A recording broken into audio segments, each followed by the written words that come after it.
Entonces, en Efesios 5 y 6, que están memorizando, primero recibimos el orden de Dios para las esposas. Después el orden de Dios para los maridos. Después el orden de Dios para los cónyuges. Después el orden de Dios para los hijos. Y finalmente el orden de Dios para los padres. Para los padres. Ahora, fíjense, leamos Efesios. Vamos y leamos 2 versos. Efesios capítulo 5, versos 22 y 23.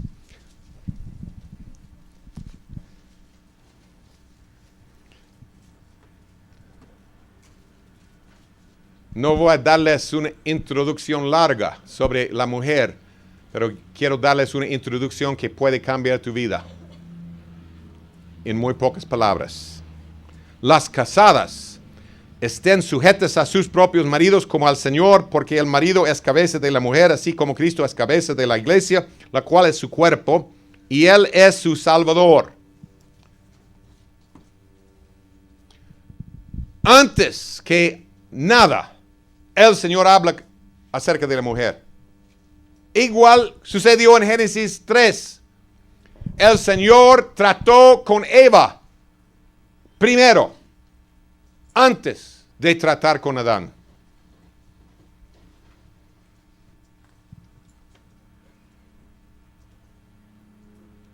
Inconcebible, ¿no?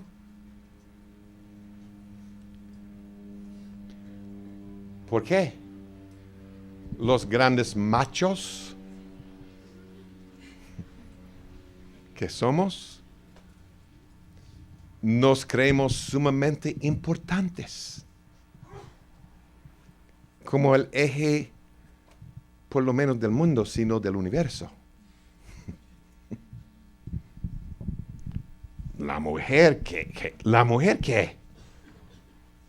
¿Qué importancia tiene la mujer? Muy secundaria es su posición. Hermanos, escuchen.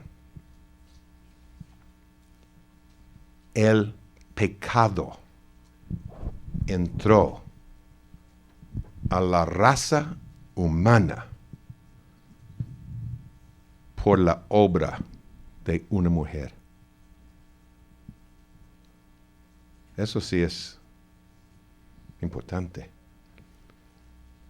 Pero escuchen, la salvación del mundo entero llegó a la raza humana a través de la obra de una sola mujer sin la ayuda de ningún hombre, varón, la madre de Jesús, María. Llegó a ser la canal por la cual la mera vida de Dios llegó al mundo para redimirnos. Mujeres sí tienen una posición muy insignificante, ¿no? Para los machos, no para Dios. No para Dios.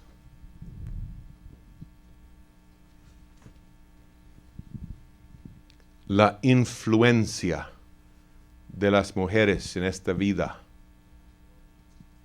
es increíble. Solo tenemos que revisar las mujeres en la Biblia. Es tan importante que tenemos 2 semanas de cursos aquí sobre las mujeres de la Biblia.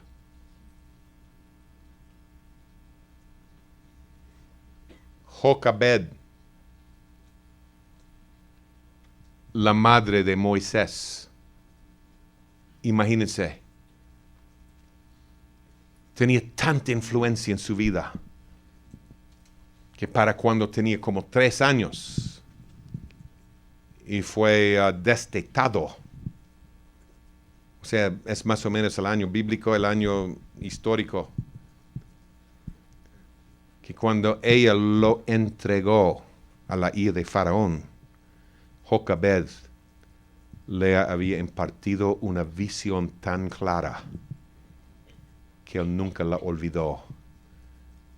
Y al tener 40 años se acordó de su madre, seguramente de su familia y de su pueblo, y salió con el afán de librar al pueblo de Dios. No perdió su visión, implantada por una mujer tan piadosa como Jocabed. El libertador de Israel fue escondida por Jocabed, entrenada por Jocabed, preparado por Jocabed, por una mujer. Imagínense, el gran hombre, el hombre más importante del Antiguo Testamento, Moisés, el dador de la ley. Un hombre que hablaba con Dios cara a cara. El fruto de una mujer.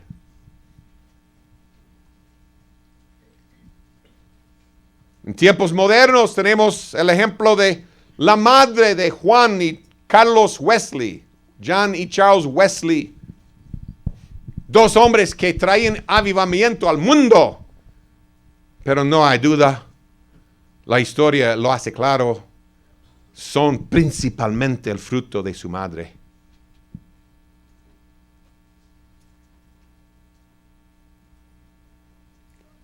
La mujer no es inferior en lo más mínimo al hombre,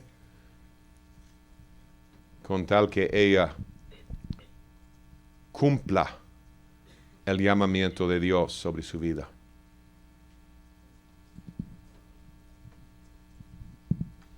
Señor, ayúdenos en nuestros hogares y que tengamos madres en Israel, en la iglesia, como estas madres. Hay problemas entraron a la raza humana a través de la mujer y hay ciertas cosas en el hogar que nunca serán resueltos si la mujer no se ordena, si no acepta el orden de Dios. El hombre, la cabeza, es el factor determinante en decidir cuál será el destino del hogar. El destino. Pero la mujer es la única esperanza de resolver ciertos problemas en la casa, no el hombre. El hombre no va a poder resolver ciertos problemas sin que la mujer llegue a ser una mujer virtuosa, piadosa. Es igual en lo espiritual. Nuestro marido Jesucristo va a determinar el destino de su familia. Pero la iglesia, la mujer, puede resistirlo y seguir con problemas o rendirse a él y tener las cosas en la vida arregladas. ¿Sí o no? No depende de Jesús. Si hay cosas en nuestras vidas que no están siendo resueltas, enderezadas, no es culpa de Jesús. Es culpa de la esposa, nosotros, Eva, la Eva del segundo Adán. ¿Sí o no? ¿Están de acuerdo? Estoy hablando a hombres y mujeres. No hay falta de habilidad en el marido. Y él sí va a determinar el destino. Pero hay ciertas cosas que él no puede enderezar si no estamos dispuestos. Como mujeres espirituales, esposa del Señor. Unos ejemplos de áreas que una mujer puede cambiar. La atmósfera en el hogar durante todo el día. Ella puede determinar la atmósfera espiritual. Ella puede determinar si hay disciplina o caos en el hogar donde hay niños, hijos. Él puede determinar si la casa está ordenada y limpia espiritualmente y naturalmente. Muchas veces van de la mano. Ella, en muchos aspectos, puede decidir que si el dinero será mal gastado o no. En muchos casos, ella maneja dinero. ¿Cómo vas a manejar ese dinero? Vamos a Dice Efesios, las casadas estén sujetas a sus propios maridos. Vamos a primera de Pedro.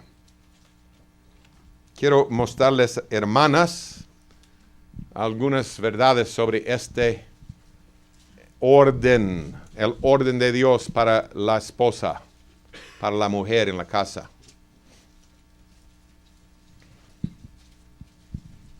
¿Cuántos hombres, varones aquí se sienten un poco humillados al darse cuenta de que no teníamos nada que ver con la salvación del mundo?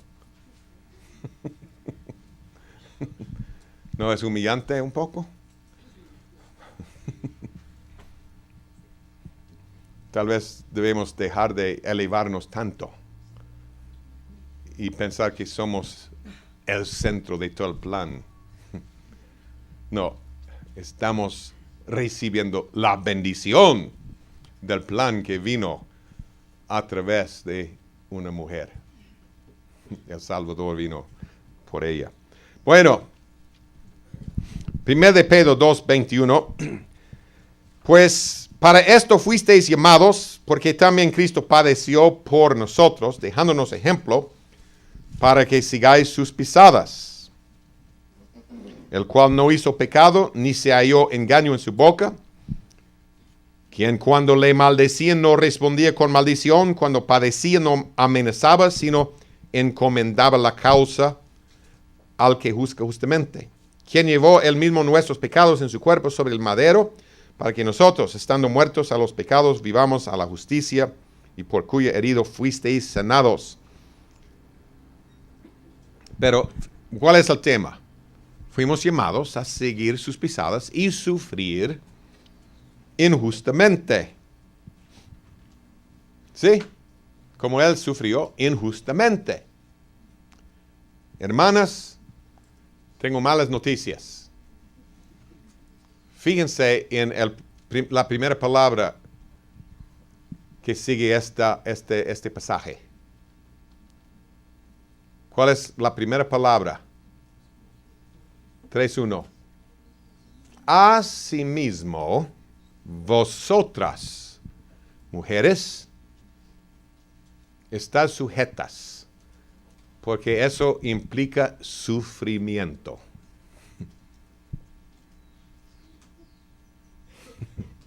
Injusta. Injusto. No. Es el concepto aquí. Hay que estar sujetas. Cristo se sometió al Padre, aceptando sufrimiento injusto. Asimismo, mujeres, estad sujetas a vuestros maridos. Y luego va a deciros, como Sara. Imagínense, Sara. Qué belleza fue su marido. Llegando a Egipto, le dice, hijita, yo no voy a tratar de protegerte, sino que tú vas a protegerme a mí y hacerme un gran favor. Tú vas a decir que tú eres mi hermana, porque yo sé que Faraón va a quitarte del hogar y casarse contigo. Yo no quiero morir. Entonces vamos a mentir aquí. ¿Pueden ustedes imaginarse cómo vivía Sara, una mujer piadosa? Ahora está en la casa de Faraón. Pero dice Pedro, estaba sujeta. Abraham, ella aceptó las instrucciones. Ella estaba dispuesta a protegerlo al costo de su propia vida, su propio futuro. Ella no decía, no, ¿cómo voy a decir eso? ¿Cómo voy a...? Bueno, ella sí fue la hermanastra, entonces no fue totalmente una mentira. Pero qué valor. de parte de Abraham, ¿no?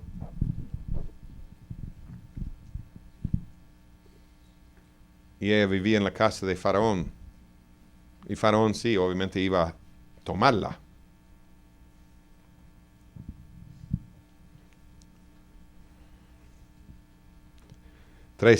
Como Sara obedecía a Abraham, llamándole Señor, de la cual vosotras habéis venido a ser hijas si hacéis el bien, sin temer ninguna amenaza.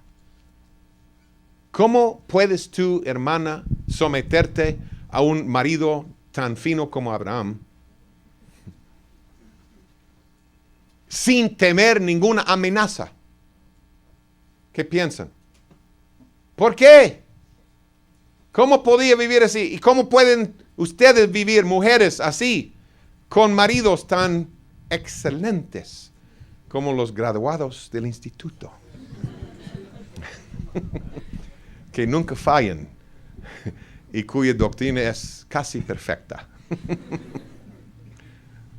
¿Cómo?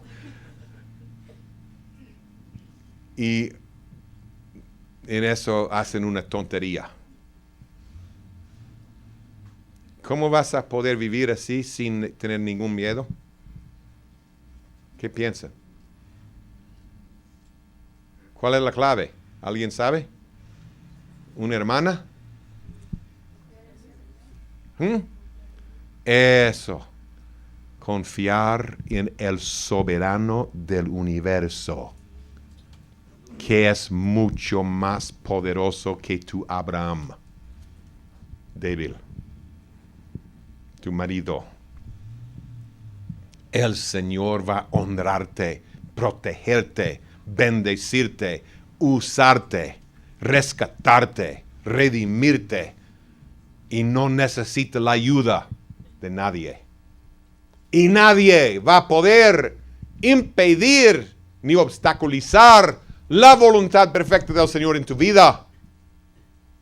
Y todo te ayudará bien si te sometes al orden de Dios. Y el Señor mismo intervino en la vida de Sara y Abraham para rescatar a Sara, no para rescatar a Abraham.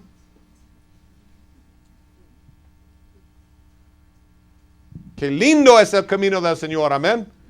Para las mujeres de fe.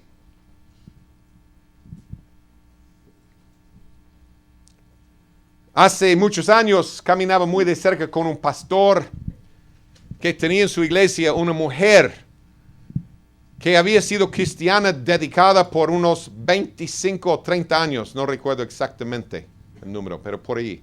Tal vez 40, no recuerdo. Pero por lo menos 25 años. Y el testimonio de la mujer fue que ella sí seguía las pisadas del Señor y se sometía a su marido. El marido, un pícaro que no quería tener nada que ver con el Señor y que él no quería asistir ni visitar la iglesia para nada. Y el pastor llega a la iglesia, un nuevo pastor, un amigo nuestro, y escucha el testimonio de la mujer, quien es considerada una líder de la iglesia. Así se dice. Y un día, cuando estaban saliendo por la puerta después del culto dominical, el pastor le dice a la hermana, yo entiendo que en tu testimonio dijiste que tu marido no quiere que asistas a la iglesia y que durante todos estos años has asistido fielmente a la iglesia en contra de su voluntad. Yo te doy una orden. No puedes regresar a esta iglesia sin su permiso. De hoy en adelante, que no vengas a la iglesia. Si él no te da permiso, que no vengas. Radical, ¿no? 3 semanas más tarde, el hombre llegó a la iglesia con ella y entregó su vida al Señor. Y hasta donde yo sé, él sigue con el Señor. La iglesia por lo general tiene más mujeres que hombres. Y una, no la única, pero una de las razones es que hay mujeres que están rebelándose en contra de sus maridos en la casa, y la iglesia es una buena oportunidad de manifestar su rebeldía. Yo sí voy a asistir a la iglesia, es Dios y yo. Andamos juntos. Él es mi cabeza, yo tengo que obedecerlo. ¿Y qué? El pastor y la iglesia se convierten en una amenaza para la autoridad del marido. Es una amenaza para él. Cuando ese hombre se dio cuenta de que el pastor y la iglesia iba a apoyar su autoridad, él dijo, es la clase de iglesia que quiero asistir. La tercera semana, después de no haber asistido, el marido se despierta por la mañana y le dice a la mujer, no has ido a la iglesia por 3 semanas. ¿Qué pasa contigo? Levántate. Yo no regreso a la iglesia si tú no me das permiso. ¿Cómo? No, nunca más voy a asistir a la iglesia sin tu permiso. ¿Por qué? Porque el pastor me dio ese orden. Mujer, levántate. Nosotros vamos a ir juntos. Y el Señor tocó su vida y su corazón en ese mismo servicio. Lo convirtió.